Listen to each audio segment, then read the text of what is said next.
Hello বন্ধুরা, তোমাদের একটা কথা বলি। সিংহকে কেন জঙ্গলের রাজা বলা হয়?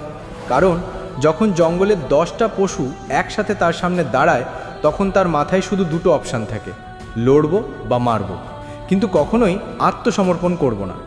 এবং ঠিক এই কারণেই সবাই তার ভয়ে থাকে।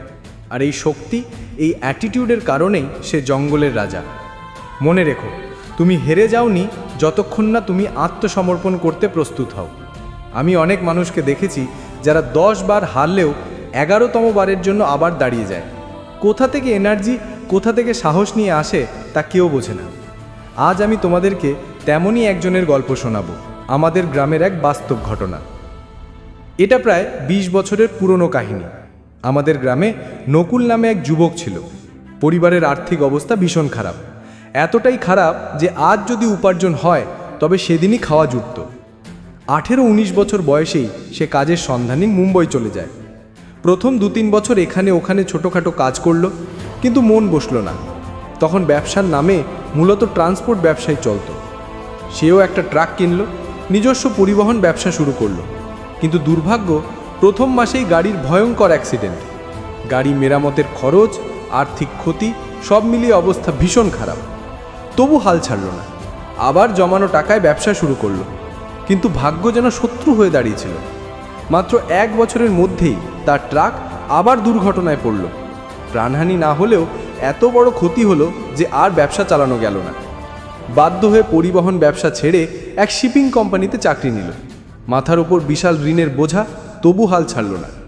কয়েক বছরের মধ্যেই নেটওয়ার্ক তৈরি করলো, অভিজ্ঞতা পেল। তারপর একদিন নিজেই একটা শিপিং কোম্পানি খুলে ফেলল। এইবার ভাগ্যও তার সাথে ছিল। কোম্পানি দারুণ চলতে শুরু করলো। আবার নতুন করে পরিবহন ব্যবসা শুরু করলো, একসাথে 25টা ট্রাক কিনে। আজ তার এত সম্পদ যে আমাদের আশেপাশের গ্রামে কেউই তার সমকক্ষ নয়। বন্ধুরা, তার পারিবারিক অবস্থা এত খারাপ ছিল যে কেউ সাপোর্ট দেয়নি। তবু বারবার পড়ে গিয়েও সে কখনো পরিস্থিতির কাছে আত্মসমর্পণ করেনি। আর আজ তার সাফল্যই প্রমাণ করছে যে জীবনে জিততে হলে কখনো হার মানা যাবে না। যে মানুষটাকে একসময় গ্রামের লোকজন অপমান করত, গালি দিত, আজ তার সামনেই দাঁড়িয়ে স্যালুট করে। এটা শুধু কোনো সেলিব্রিটির গল্প নয়, বরং আমাদের আশেপাশের হাজারো মানুষের গল্প, যারা বিপদের পরও লড়াই করে জিতেছে।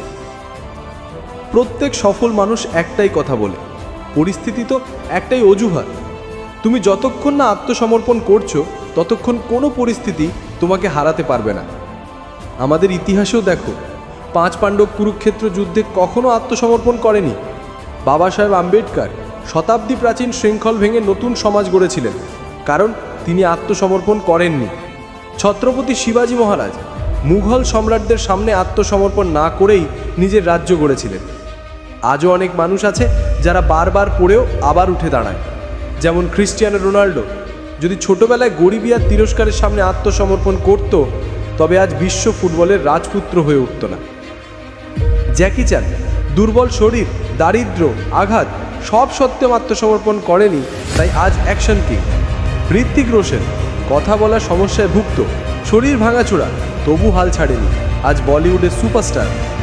রবার্ট ডাউনি জুনিয়র নেশা, বিপর্যয় সব পেরিয়ে আত্মসমর্পণ না করে আজ হলিউডের icon iron man. Elon Musk, যাকে একসময় মানুষ পাগল বলতো, আজ তার একটি মাত্র টুইটে শেয়ার বাজার কেঁপে ওঠে।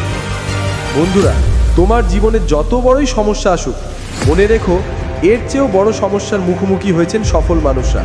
তারা হেরে যায়নি কারণ তারা আত্মসমর্পণ করেনি।